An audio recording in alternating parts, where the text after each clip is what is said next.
여러분 한번 저를 따라 해보시기 바랍니다. 해피 머더스 데이.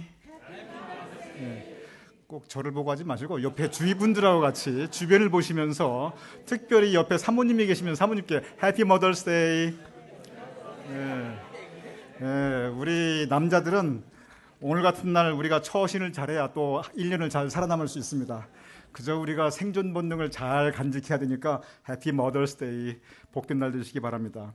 오늘 어버이 주일입니다. 사실은 오늘은 우리를 낳아주시고 길러주신 부모님을 우리가 생각해보는, 이 자식으로서의 도리를 돌아보는 그러한 주일이기도 합니다.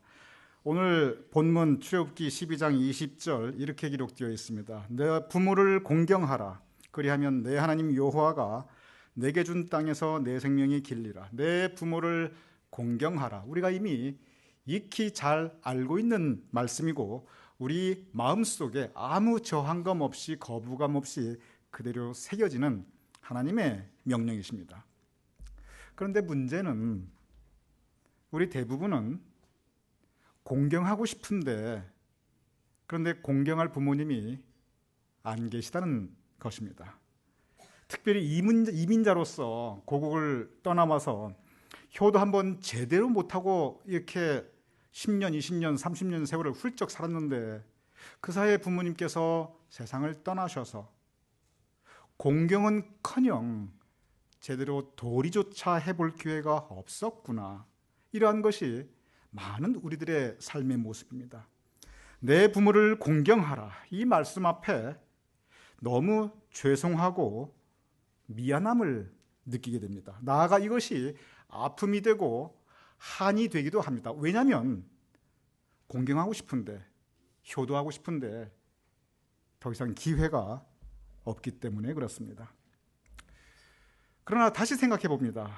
부모님께서 우리 곁을 떠나셨기에 너의 부모를 공경하라. 이 말씀이 이제 나에게 더 이상 해당이 안 되는 가르침인가? 그렇지 않습니다. 살아계시든 돌아가셨든 여전히 우리에게 부모님같이 감사한 분들이 이 세상에 또 어디에 있겠습니까? 그렇다면 설령 돌아가셨다 할지라도 오늘 이 말씀이 우리에게 주는 분명한 교훈이 있을 것입니다. 오늘 여러분 오시면서 카네이션을 받으셨는데 우리 모든 어머님들은 예전에는 이 머더스데이 카네이션에 빨간색과 하얀색이 분명히 구별되어 있었어요. 요즘은 하얀색이 점점 없어지고 있습니다. 그 이유가 있습니다. 전에는 왜 빨간색, 하얀색 카네이션을 분명히 구별했냐면 어머님이 살아계시면 빨간색 카네이션을 달았고 어머님이 세상을 떠나셨으면 하얀색 카네이션을 달았습니다. 그래서 그 색깔을 보면 저분의 어머님은 살아계시구나, 하늘나라에 계시구나 알 수 있었어요. 근데 요즘은 왜 하얀색 카네이션이 점점 없어지고 전부 다 빨간색 카네이션 또는 이 색깔 있는 카네이션으로 바뀌냐 하면 그 의미가 있습니다. 어머님께서 비록 이 세상은 떠나셨지만 그러나 내 삶 속에 여전히 어머님이 살아계시다. 내가 여전히 어머님을 기억하고 있고 어머님께서 내 가슴 속에 내가 모시고 있기 때문에 어머님 지금도 나와 함께 하시다. 그러기에 어머님이 돌아가셨다는 것을 인정하지 않는 거예요. 왜냐하면 내 가슴 속에 여전히 살아계시기 때문에. 그래서 지금은 추세가 하얀색 카네이션을 달지 않고 다들 빨간색이나 다른 색깔 있는 카네이션을 다는 추세입니다. 그리고 그 이유는 어머님은 영원히 돌아가시지 않는 분이시기 때문에 그렇습니다.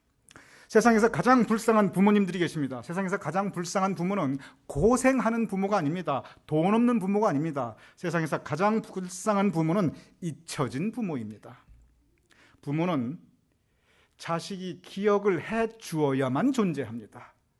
세상을 떠났다 할지라도 자식이 기억해주고 그 마음속에 간직하고 모시고 계시면 그 부모님은 여전히 살아계십니다.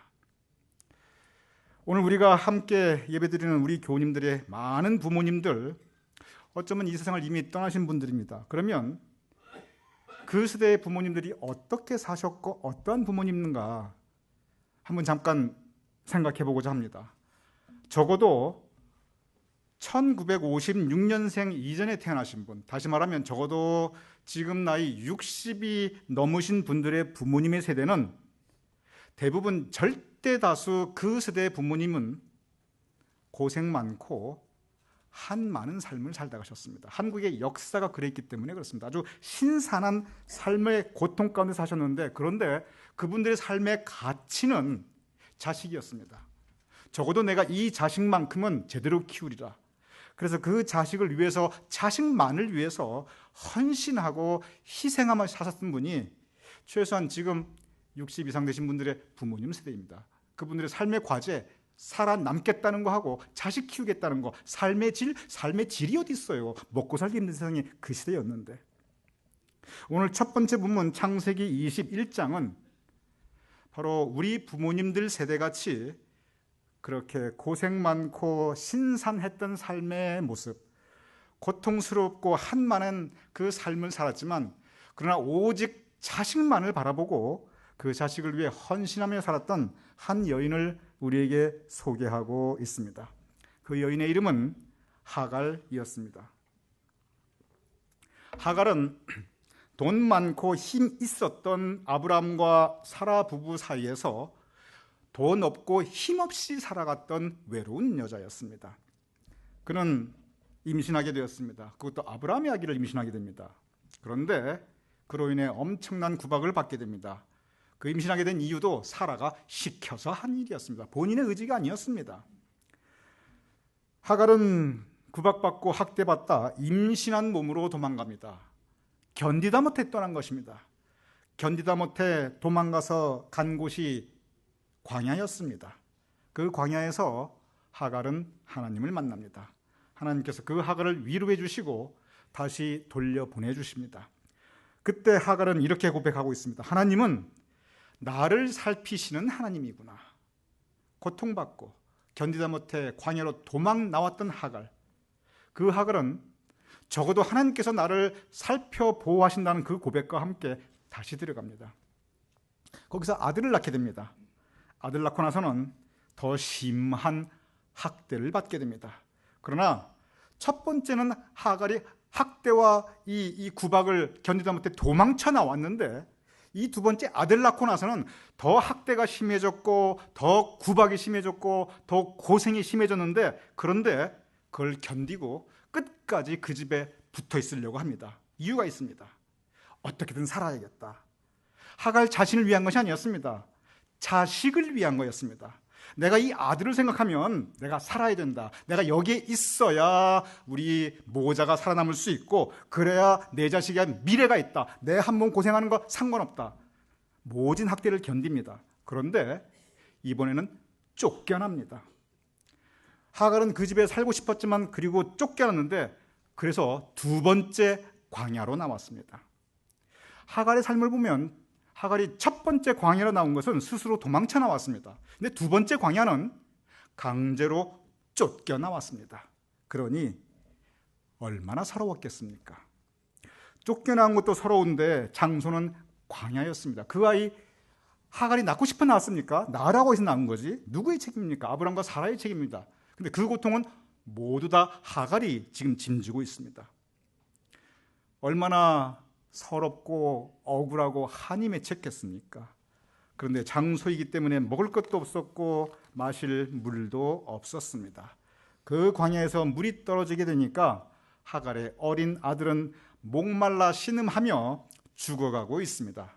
오늘 창세기의 본문의 배경이 바로 그 아들이 이 상황에서 목말라 신음하며 죽어가는 광경을 그 엄마 하갈이 눈으로 직접 보면서 오늘 본문 창세기 21장 16절은 이렇게 기록하고 있습니다. 아이가 죽는 것을, 내 아이가 죽는 것을, 내 속으로 난 내 새끼가 죽는 것을 내가 참아보지 못하겠다 하고, 그리고 멀리 아들을 바라보면서 소리내어 울었다, 통곡했다고 기록하고 있습니다.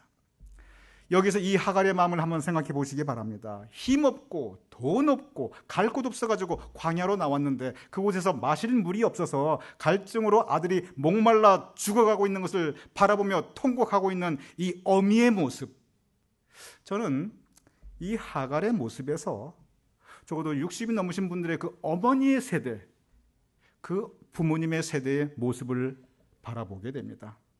하갈이 힘 있고 돈 많았던 아브라함과 사라 사이에 핍박받고 힘없고 돈 없이 그렇게 외롭게 살았듯이 우리 한민족의 근대사 일본, 소련, 미국, 중국 이 강대국 힘 있고 돈 많은 이 나라들 틈바구니 속에서 이리 채이고 저리 채이고 그리고 나라 뺏기고 광야로 내몰리며 살았습니다. 그 시대를 살았던 분이 바로 우리 부모님의 세대입니다.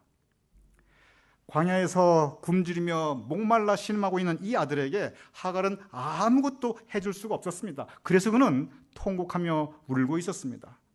우리의 부모 세대, 엄격히 말하면 절대 다수는 자식에게 해주고 싶은 것 못 해주며 사셨습니다.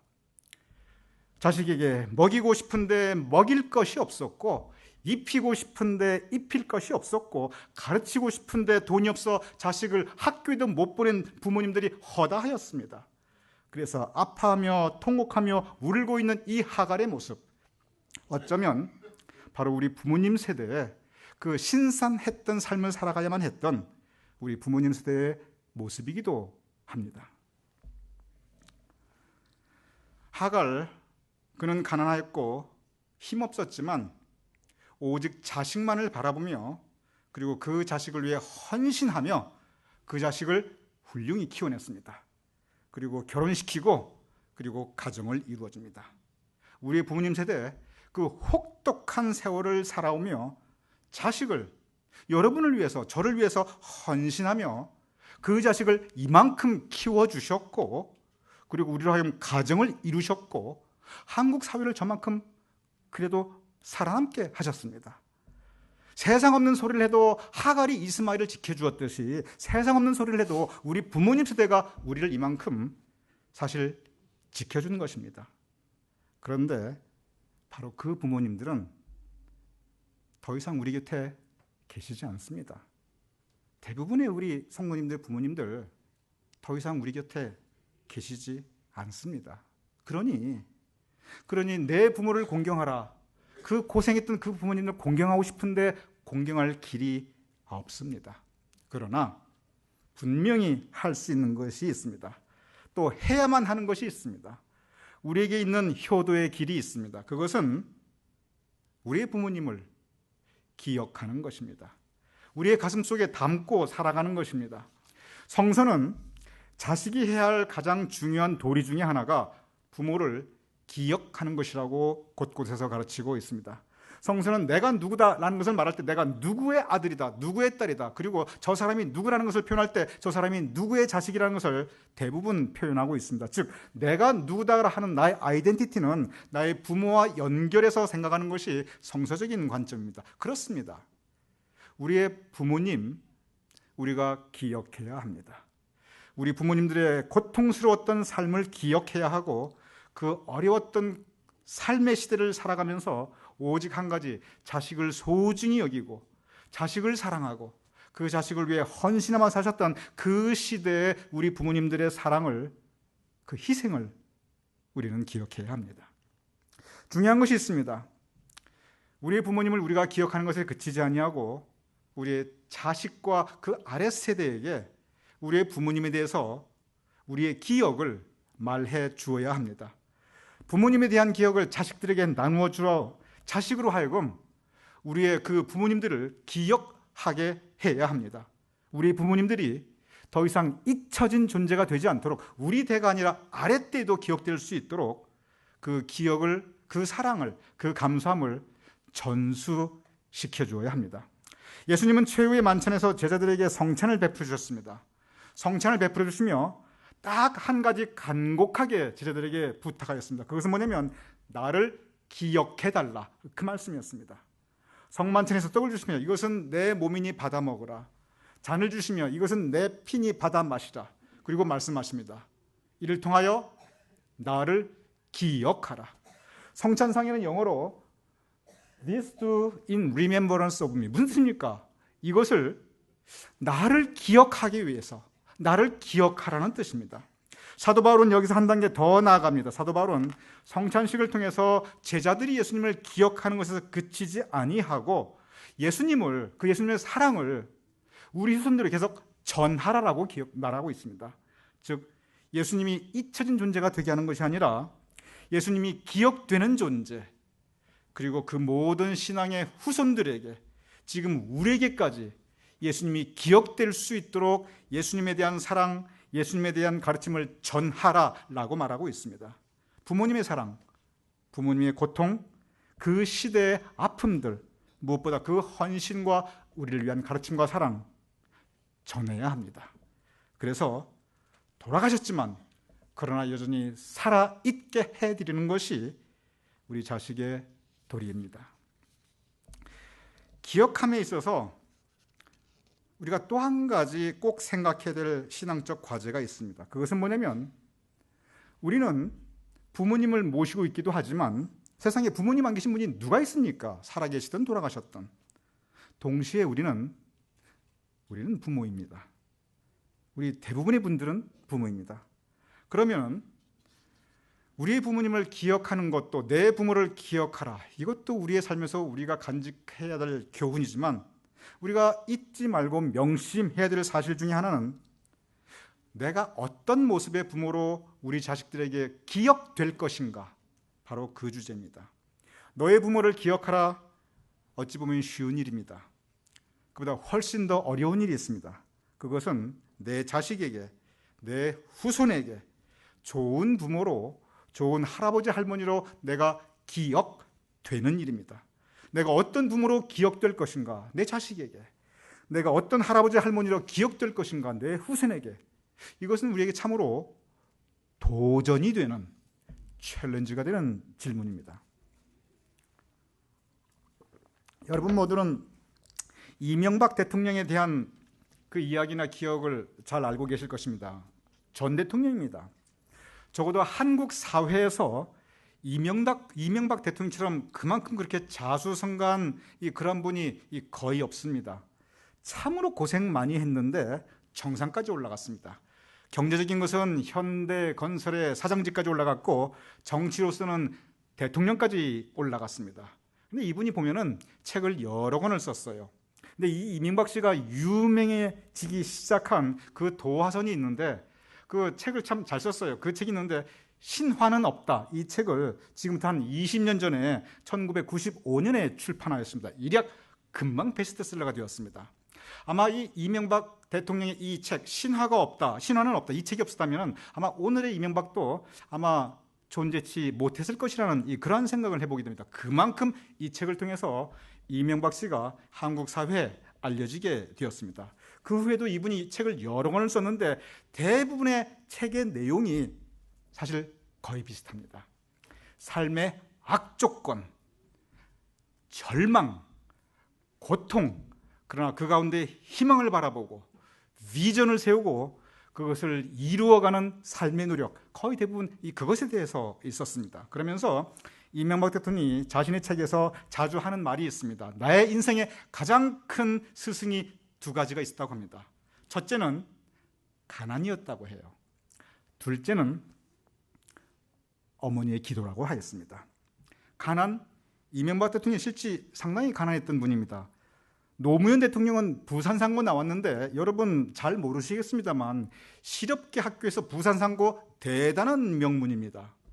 그런데 이명박 대통령은 같은 상고를 나왔는데 부산상고 같은 명문이 아니고 이름 없는 동지상고라는 곳에 야간부를 나왔어요. 야간에 학교 다닌 야간상고 출신입니다. 그럼 이분이 그 청소년기에 뭐 했느냐? 그 낮에는 이분이 길거리에서 풀빵 장사하고 과일 장사하고 그리고 뻥튀기 장사였습니다. 그런데 본인도 감수성 민감한 청소년이신데 여고 앞에서 뻥튀기를, 여고생들이 하도 잘 먹으니까 여고 앞에서 그 뻥튀기를 팔았다고 그래요. 그러니 비슷한 나이에 한쪽은 꿈 많은 여고생들이 지나갈 때 자기는 모자 쓰고 리어카에서 뻥튀기를 팔려니 그 마음이 얼마나 힘들었겠습니까? 이분이 고려대학교 상대를 들어갔는데 이 고대 상대에 그냥 들어간 게 아니고 이 야간상고 졸업한 다음에 서울에 와서 세상말로 노가다를 합니다. 일용직 노동자를 합니다. 합숙소에 있었습니다. 그런데 야, 내가 대학 문턱이라도 가면 좋겠다. 그래가지고 청계천에 가서 그 헌책방에 가서 책을 사다 공부해서 그래서 고대 상대에 들어가게 됩니다. 그냥 들어갔느냐? 등록금이 없으니까 지금으로 환경미화원, 청소부를 일합니다. 그래서 이분이 새벽 4시에 일어나서, 그때나 지금이나 청소부들이, 환경미화원들이 새벽에 일하거든요. 그 일을 다 하고 그리고 학교를 가니까 같은 친구들이 이 친구 명박이가 이 새벽에 청소부로 일하는 걸 대부분 다 몰랐다고 그래요. 말도 못하는 가난에 시달렸습니다. 그러면서 이야기합니다. 내가 이 가난 앞에서 아마 어쩌면 좌절해서 이 사회에 대한 반감을 가지고 깡패나 불황하나 문제가 되었거나 아니면 대학에 들어가서 내가 완전히 좌경 운동가가 되었을 것이다. 그런데 그것을 이긴 힘이 있다. 가난을 내가 이긴 힘이 있다. 그렇게 얘기합니다. 그것이 뭐냐면 어머니 기도였다라고 말합니다. 이명박 대통령의 어머니가 최태원 집사라는 분인데 포항제일교회 평생교인이었습니다. 근데 이분이 매일 새벽 4시에 나가서 새벽 기도를 하는데 이 사남 산녀에 줄줄이 7남매였습니다. 그런데 자식을 위한 기도를 합니다.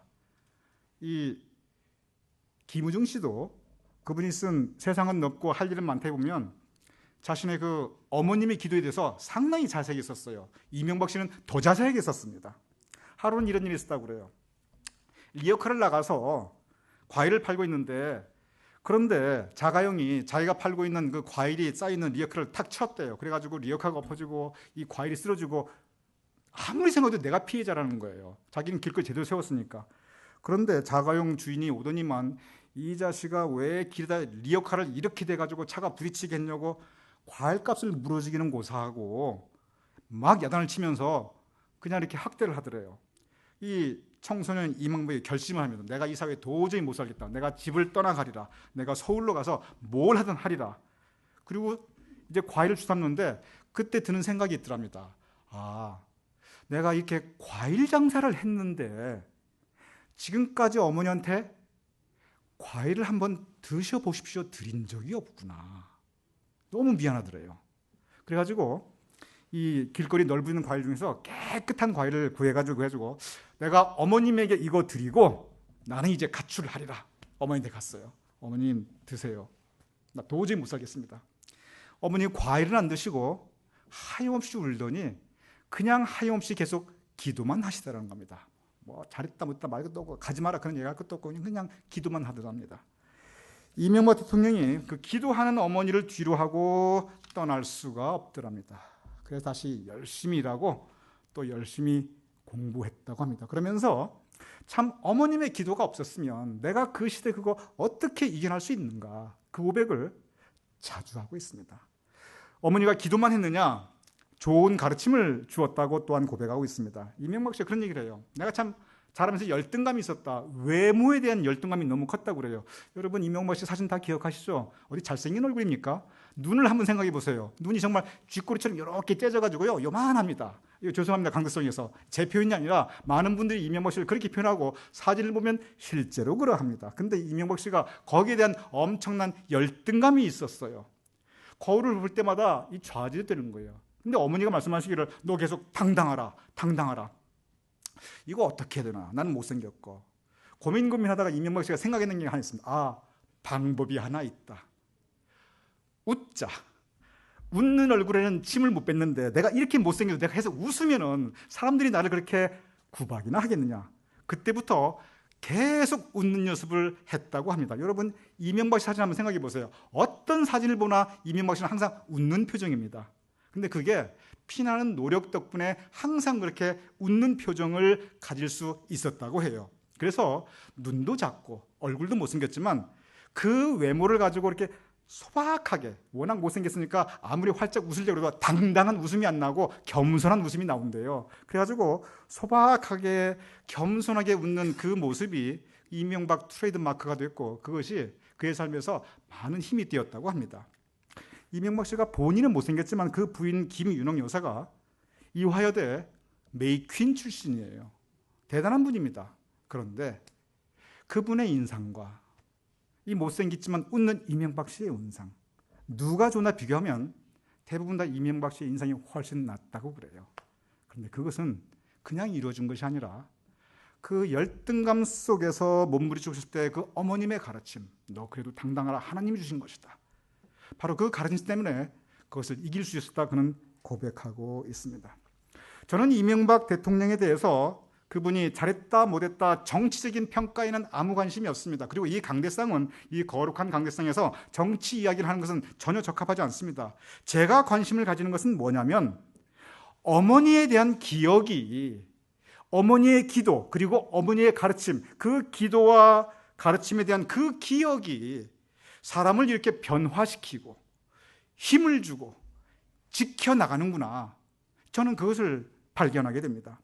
만약에 그 어머님의 기도가 없다면, 만약에 그 어머님의 가르침이 없다면 이명박 씨는 고백합니다. 내가 처음부터 불황아가 되었구나, 나는 좌익 운동가가 되었을 것이다. 어머님이 나를 지켜주셨다. 예수님의 어머니 마리아는 성경 말씀을 보면 예수님께서 영광받을 때는 항상 먼 발치에 있었습니다. 그 존재를 드러나지 않았습니다. 그러나 예수님께서 고통받을 때 예수님의 가장 가까운 곳에 마리아는 계셨습니다. 예수님께서 십자가에 달려 돌아가실 때 바로 그 아래 예수님의 어머니 마리아는 함께 계셨습니다. 죽은 아들 예수를 부여안고 비통해하는 그 어머니 마리아의 모습은 지금까지 많은 예술 작품의 아주 중요한 소재가 되었습니다. 예수님께서 십자가에 못 박혀 돌아가시고 그리고 무덤에 시신이 되어 안치되셨을 때 예수님의 어머니 마리아는 그 무덤을 향해 나아가고 있습니다. 예수님께 돌아가실 때도 예수님의 어머니는 그 아들과 함께 있었습니다. 예수님의 이 마리아에 대한 기록, 어머니 가장 마지막 기록은 사도행전 1장 14절입니다. 이렇게 기록되어 있습니다. 예수의 어머니 마리아와 예수의 아우들과 더불어 마음을 같이하여 오로지 기도에 힘쓰더라.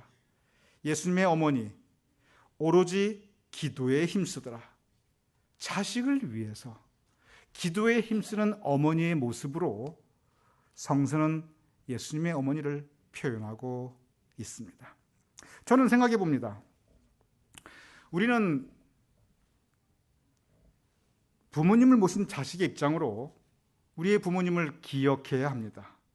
또한 동시에 우리가 어떻게 기억될 것인가를 우리는 생각해 보아야 합니다. 이명박 대통령이 그의 어머니에 대한 기억을 가지고 그 어려운 인생을 이기며 살았듯이, 예수님의 어머니가 예수님께서 떠나신 이후에도 아들을 위해 기도하였듯이, 어쩌면 여러분과 우리 모두는 기도하는 부모의 모습으로 우리는 기억되어야 합니다. 좋은 신앙의 교훈을 주는 우리의 부모, 우리 할아버지 할머니의 모습으로 우리 자식에게, 우리 후손에게 우리는 기억되어야 합니다. 우리의 부모 정말 소중한 존재입니다. 기억해야 합니다. 동시에 우리 자신이 기도하는 부모, 가르침을 주신 부모, 그리고 신앙의 모습을 보여주는 할아버지 할머니가 되어야 합니다. 그것이 자식을 가진 우리 부모의, 또는 우리 할아버지 할머니의 성서가 우리에게 주시는 교훈일 것입니다. 오늘 어버이주일, 우리는 부모이자 또한 부모님을 모시고 있는 자식입니다. 우리의 부모님을 기억하며 공경하며, 그래서 우리 부모님들이 하늘에 계시지만 여전히 살아 계시게 하며, 또한 부모로서 아름다운 기억을 자녀들에게 물려줄 수 있는 여러분과 우리 모두가 될 수 있기를 주님의 이름으로 축원합니다.